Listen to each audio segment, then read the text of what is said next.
الحمد لله رب العالمين۔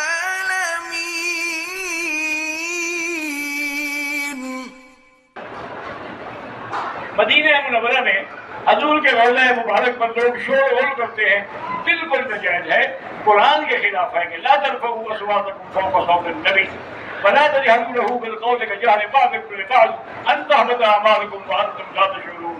اللہ نے فرمایا میرے نبی کی آواز پہ اپنی آواز اونچی نہ کرنا۔ ایک معنی یہ ہے کہ نافرمانی نہ کرنا، ایک یہ ہے کہ ویسے بھی بات کریں تو اتنی اونچی نہ ہو کہ حضور کی آواز سے اونچی ہو جائے۔ اگر ہم 2-3 مہینے کی ادھار پر کسی کو دیں اور اس سے زیادہ پیسے دیں، نقد کے جو ہے مثلا 1000 ہے، ادھار میں بہتر ہے کہ نہ کریں۔ بعض علماء فرماتے ہیں کہ یہ بھی سود کی ایک شکل بن جاتی ہے۔ کہتے ہیں جی کہ زمزم کا پانی بیگ میں چھپا کر پاکستان لے جاتے ہیں، تو ہم پہلے کون سی چوریاں نہیں کرتے ہیں؟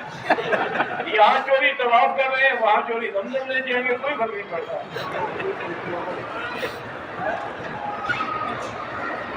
میری پہلی بیوی سے 4 بچے ہیں، اللہ کے کرم سے 4 محافظ ہیں، عالم بن رہے ہیں، تو نظر بد کا اندیشہ ہوتا ہے۔ بہرحال نظر بد سے بچنے کے لیے سورۃ نون والقلم کی آخری آیت جو ہے وہ روزانہ پڑھ کے دم کیا کریں۔ اور یہ آپ اندازہ کریں کہ پہلے روزہ کتنا مشکل تھا۔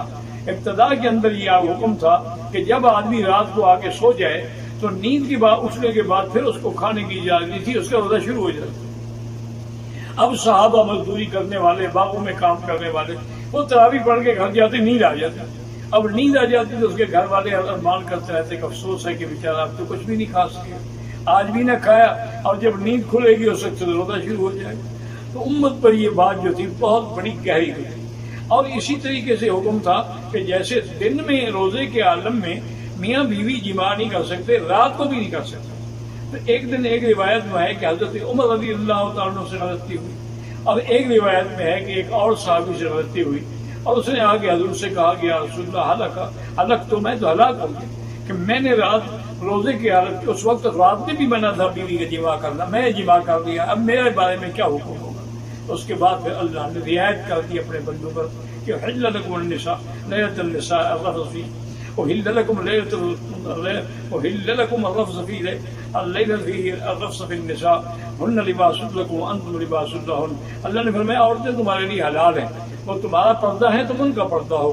تو اب آدمی رات میں اگر میاں بیوی ملتے ہیں اس سے کوئی حرج نہیں، بلکہ حتیٰ کہ سحری کے وقت میں ملتے ہیں اس میں بھی کوئی منع ہے۔ حتیٰ کہ علماء نے لکھا ہے کہ اگر سحری کھانے کے بعد مل رہے تھے سحری کے وقت میں، اب اتنا وقت نہیں رہ گیا کہ وہ غسل کر سکے، پر میں کہ ٹھیک ہے ہاتھ منہ دھو کھانا کھا لیں، سحری کر لیں، غسل بعد میں کر لیں۔ تو اس وقت تک اللہ پاک نے اپنے بندوں میں رحمت فرما دی اور اجازت دے دی۔ تو روزے کے ہر حکم جو ہے اس کے اندر موجود ہے۔ عمرہ اگر چادر سلی ہوئی ہو تو احرام ہو جائے گا؟ ہاں ہو جائے گا۔ سلا ہوا کپڑا پہننا منع ہے کہ قمیض نہ ہو، شلوار نہ ہو، پائجامہ نہ ہو، واسکوٹ اور کوٹ، یہ جو چادر میں سلائی ہے وہ کوئی حرج نہیں۔ اکثر لوگ احرام کی حالت میں ناف ظاہر رکھتے ہیں، اگر ناف ظاہر کھلی ہو تو نہ نماز ہوگی نہ عمرہ ہوگا نہ طواف ہوگا۔ وہ تو صدر ہے، اس کو چھپانا ضروری ہے۔ اگر ہم مسجد جیرانہ جائیں ویسے زیارت کے لیے کوئی احرام ضروری نہیں، کہ جیرانہ جو ہے وہ میقات نہیں ہے بلکہ ہل ہے۔ احرام باندھنا چاہیں تو باندھ لیں، نہ باندھیں تو کوئی گناہ نہیں۔